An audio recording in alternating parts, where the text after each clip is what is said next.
Pernah nggak sih kayak ngerasain udah capek seharian, tiba-tiba anak kita nyeletuk atau ngomentarin pas kita lagi mau ngomong serius, dia malah adu argumen. Nah, hati orang tua biasanya panas nih. Kamu boleh cerita.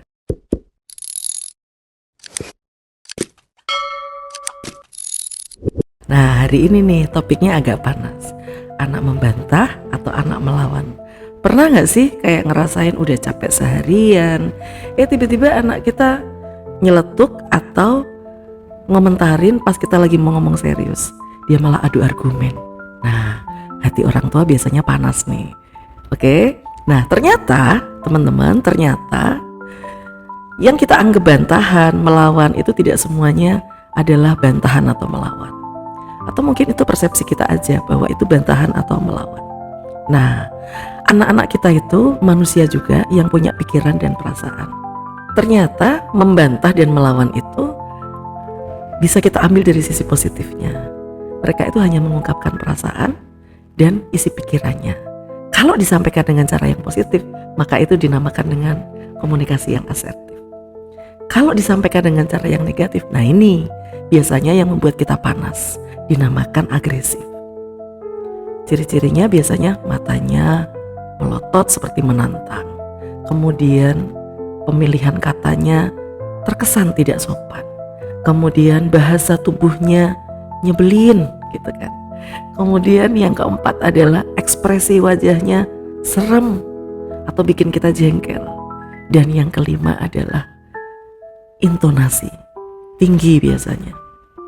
Nah, 5 hal ini kalau kita rubah dan anak-anak kita rubah, itu bisa menjadi komunikasi yang asertif.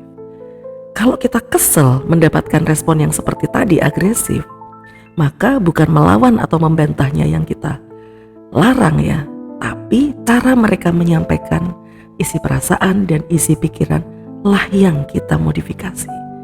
Terus cara modifikasinya gimana? Memberikan contoh, menjadi teladan, itu sampai sekarang masih menjadi metode nomor 1 yang gak bisa dibantah lagi, yang gak bisa didebat lagi. Children see, children do. Kalau anak melihat, dia akan melakukan apa yang dilihatnya. Kalau kita kepengen mereka berkomunikasi asertif, maka kita harus mencontohkan juga sebagai orang tua berkomunikasi asertif. Kita coba ya, dari 5 hal tadi. Kalau kita mau negur anak kita mau nasihatin mereka. Yang pertama, volume suaranya rendah. Oke? Intonasinya rendah. Kemudian ekspresi wajahnya hangat, menyenangkan. Bahasa tubuhnya menyenangkan, hangat.